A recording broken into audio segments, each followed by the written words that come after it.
Tormented Souls is an old school survival horror game developed by...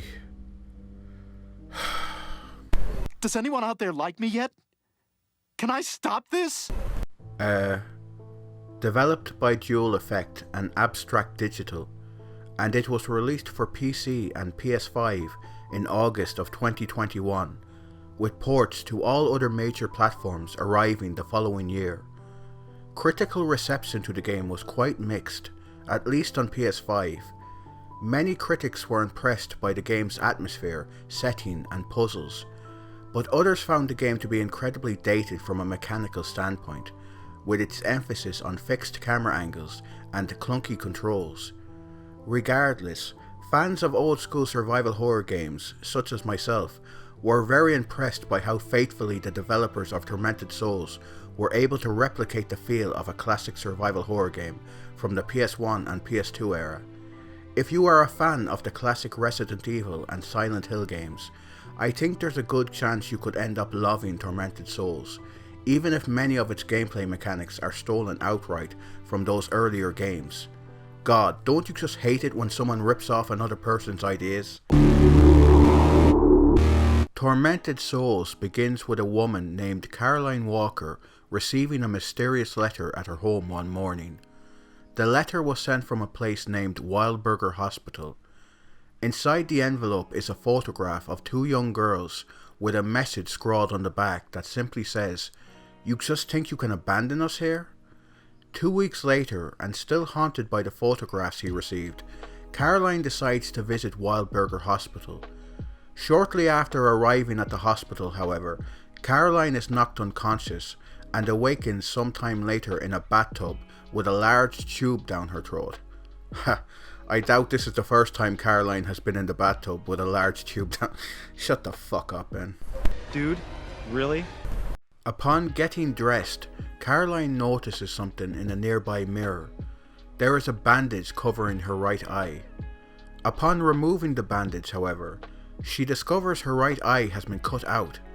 It's a surprisingly graphic scene and makes Caroline a very sympathizable protagonist, even this early into the game. The player is just automatically on her side from this point forward, despite barely knowing anything about her. Caroline is currently locked inside this small room, so your first task is to find a way out of here. This first room is a good area to get used to Tormented Souls' rather dated control scheme.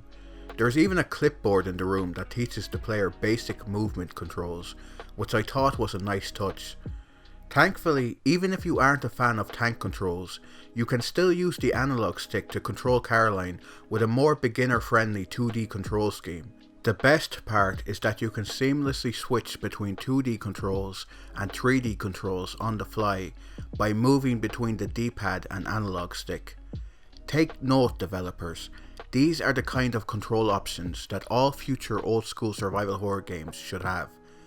Anyways, by examining the locked door, you will see that it doesn't have a handle. Doors usually have those. And this is where I get to talk about my favourite aspect of Tormented Souls. Its fantastic, stupidly clever puzzles. So by exploring the room you are currently in, you will find a cabinet.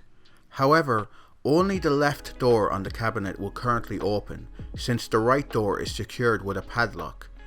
The left side of the cabinet has a pocket watch inside it. By opening the pocket watch, you'll see that it has stopped on a certain time. You enter this time into the padlock and voila, the lock is released. Inside the right side of the cabinet is a wrench. You immediately have the thought, hey, I can probably use this wrench as a makeshift door handle. However, the wrench won't fit around the nut, so you are basically fucked. Until you examine the wrench, that is, and find that its size can be adjusted. You try the wrench again, it fits perfectly, and you are finally out of the room. So instead of only having to solve one simple puzzle to escape from this room, you instead have to solve a series of progressively tougher puzzles in order to open the door. Even this early into the game, Tormented Souls is introducing you to its outstanding puzzle design. Once outside the room, you soon find a lighter, and it's an indispensable item during the first half of the game. since staying in the darkness for too long will result in Caroline being killed by an unknown force. Thankfully, the lighter will never run out of fluid, and so can be used indefinitely. Caroline continues to explore the seemingly abandoned hospital, but it isn't long before she discovers that she isn't alone in this place.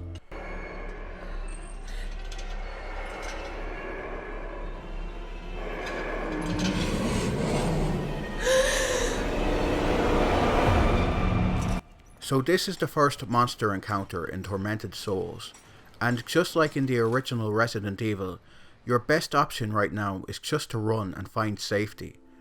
Caroline escapes through a nearby door and meets an unfamiliar face in the next room. It's the friendly town priest, who absolutely won't turn out to be the actual villain of the game. The priest fills Caroline in on why the hospital is almost completely abandoned. Apparently, all of the patients and staff have moved to a nearby hospital, which would explain why the place feels so eerie and lifeless. The priest gives Caroline a weapon so that she can finally defend herself. This weapon is called the Nailer, and as you might expect, it uses nails as its ammunition. I really like the weapons in Tormented Souls. Instead of being the standard weapons that you regularly see in every single survival horror game, like your handgun or grenade launcher, most of Tormented Souls' weapons are pretty unconventional. I mean, even the game's shotgun is made from a few pipes that you combine together to form a weapon. Anyways, now that Caroline has a weapon, she can finally take on the creature in the hallway. So I suppose now is as good a time as any to talk about Tormented Souls' combat and monster design. Combat is pretty much what you would expect from an old school survival horror game, although it does have a few unique ideas of its own that puts its combat above what you'd see in many other early survival horror games. For example, while Caroline cannot move while aiming at enemies, she can perform a backwards dodge that allows her to avoid enemy attacks if timed correctly. The only problem is that your timing has to be absolutely perfect, or you'll probably end up taking damage. The dodge takes a lot of practice to master, but once you do, it's a useful tool to have in your arsenal. Enemies are quite resilient in Tormented Souls, and can take quite a few bullets to take down. This can be a problem since ammo is incredibly scarce during the first few hours of the game, and I found myself running dry on more than one occasion, which resulted in me having to rely on melee weapons instead. Thankfully, by searching every environment thoroughly, you can find a few well hidden ammo packs, which are invaluable during the first few areas of the game. Monster designs are incredibly creative and unique. They all look like they've been subjected to horrific experiments and are just looking for someone to end their torment. Wait a minute. End their torment? Oh, so that's why this game is called a creepy hospital adventure. Every enemy type requires a slightly different approach to defeat. For example, the wheelchair enemies are super fast and so need to be taken out from a distance, while on the other end of the spectrum, these slower enemies without legs can attack from a distance, so it's often best to get in close and finish them off as quickly as possible. Enemies hit surprisingly hard and will easily kill Caroline in 2 or 3 attacks. This can initially feel pretty unfair, and many players will probably find themselves dying several times over during the first few hours of the game. It also doesn't help that healing items are incredibly scarce in the game. Well, until you realise that some of them are hidden in completely bullshit locations. Again, you really need to search every nook and cranny if you want to increase your odds of getting through this game in one piece. As I mentioned earlier, staying in the dark can be lethal in Tormented Souls, so it's vital to always have your lighter equipped in darker areas. The problem with this, however, is that you can't use weapons while you have your lighter equipped, which basically means you are left completely defenseless while exploring these dark areas, which admittedly adds to the game's tension immensely. Occasionally you will find candles that can be lit, which will mercifully allow you to deal with any enemies in your vicinity, but these sources of light are few and far between. It's a shame that these short sections in darkness are really the only time Tormented Souls ever comes close to being genuinely scary, as most of the time it's a pretty tame experience. That being said, there are one or two very effective jump scares in the game, including one that calls back to the original Silent Hill.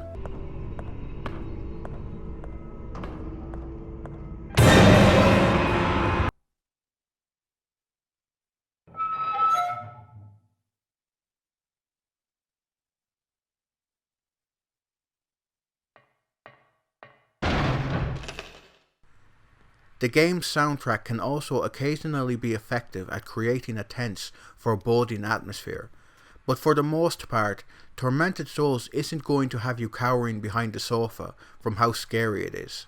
Speaking of the soundtrack, it is of a surprisingly high quality, especially when you consider that the game was made by a very small indie studio. A lot of the soundtrack consists of these industrial ambient tracks that can instill a feeling of anxiety in the player.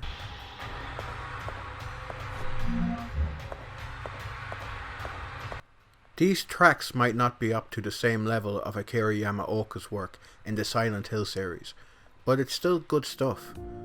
There are also some really nice piano pieces, like the track that plays at the main menu and the save room theme. My favourite piece, however, has to be the track titled Father.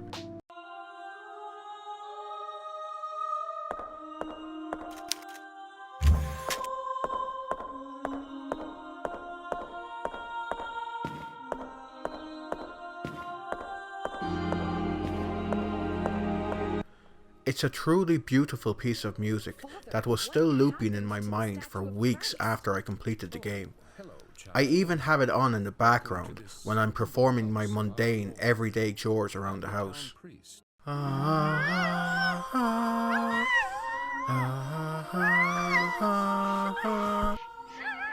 The hospital that the game takes place in is truly massive in size. So much so that the physical copy of the game I got had a map included inside the game case.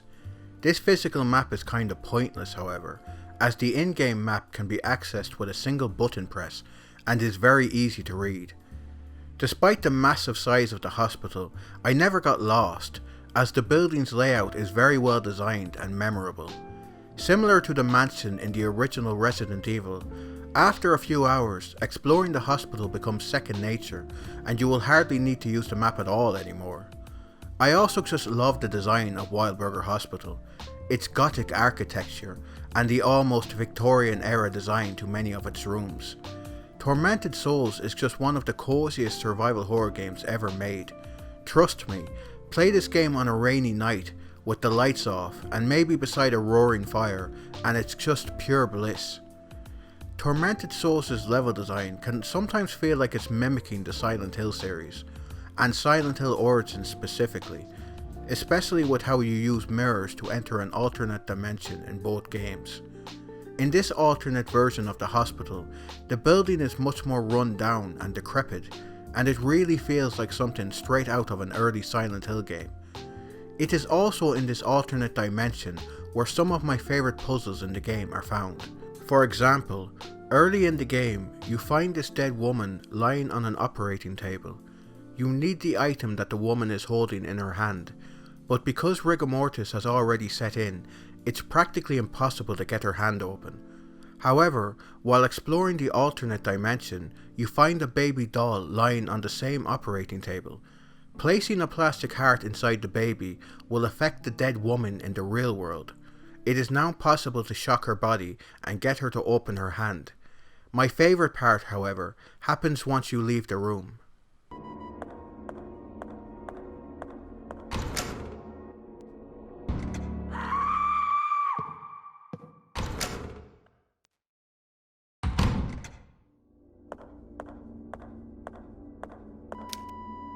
However, while many puzzles in Tormented Souls are very clever and fun to solve, some of them can border on nonsensical at times, like the puzzle where you need to find a code to open a door.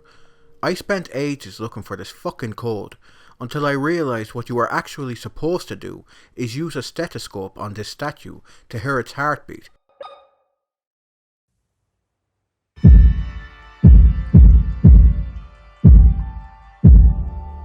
Then go back to the door and use the statue's heartbeat as the door code.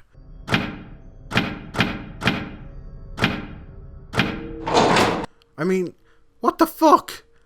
There are also a series of key puzzles later on that nearly caused me to quit the game entirely in frustration. So about halfway through the game, you get a key that has a series of dials that can be rotated to form a new key. This key is then used to open 4 doors around the hospital, and while I was able to figure out 2 of the puzzles by myself, the other 2 forced me to look up a guide to figure out the solution. This puzzle especially. You wouldn't fucking believe what the solution to this riddle is, even if I told you. It's such bullshit. Most of the time, however, solving puzzles in Tormented Souls is one of the most satisfying feelings in the world, especially the puzzle that takes place in this operating room.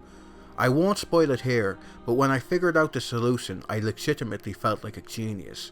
I suppose one of the most frustrating aspects of Tormented Souls is its save system. So for some strange reason, Tormented Souls decided to implement a manual save system where you need to find limited items in order to save your progress. As a huge fan of the early Resident Evil games, I love this mechanic, as it makes the game a lot more tense, knowing that there is meaningful punishment for dying. The problem, however, is that there is no option to turn this feature off in Tormented Souls. I mean, even the Resident Evil 2 remake allowed you to play with an autosave feature if the ink ribbon system was too daunting for new players. It also doesn't help that the tapes required to save your progress in Tormented Souls are surprisingly rare, so you really do have to ration them carefully. Don't expect to be saving the game every 10 minutes, because if you do, you'll be totally fucked within the first 2 hours of the game. Unfortunately, for as many things as Tormented Souls gets right, it completely fumbles the ball when it comes to telling an interesting or engaging story.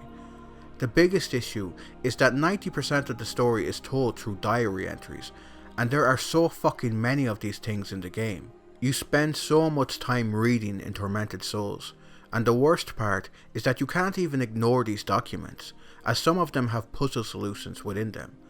Eventually, I just started zoning out every time I had to read them. I couldn't even tell you what most of these journals are even about.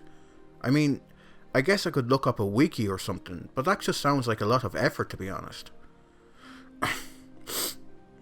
Please remember to like and subscribe. The unfortunate part is that there are some genuinely cool moments in the story, but they are buried under so much filler bullshit that I just completely lost interest in the narrative long before the end of the game. Tormented Souls is surprisingly well priced considering its production value and length. I admittedly paid a bit more to pick up the game physically, but you can also buy the game digitally for only $20. My first playthrough took me nearly 10 hours, with the second playthrough I did for this review only taking me about half that time. That's still a pretty meaty length for such a budget title, however. There are also plenty of reasons to replay the game, like to unlock all the different endings, or to achieve a higher endgame ranking. I honestly can't recommend the game enough at this price. It is a complete bargain. I should also quickly mention that the PS4 port of the game is excellent. I was worried that the devs would half-ass the last gen versions of the game, but thankfully that wasn't the case. Tormented Souls ran perfectly for me, and aside from the odd bug and a single crash during my first playthrough, I found the PS4 version of the game to be perfectly playable. Tormented Souls is honestly one of my favourite survival horror games ever at this point. For a game developed by such a tiny studio, it is shocking how many things they were able to get right on their first attempt. I genuinely can't wait to see what these guys do next. I don't usually assign scores to the games I review, but if I did, Tormented Souls would be very close to a 10. It really is that good, and a must play for any fans of the genre.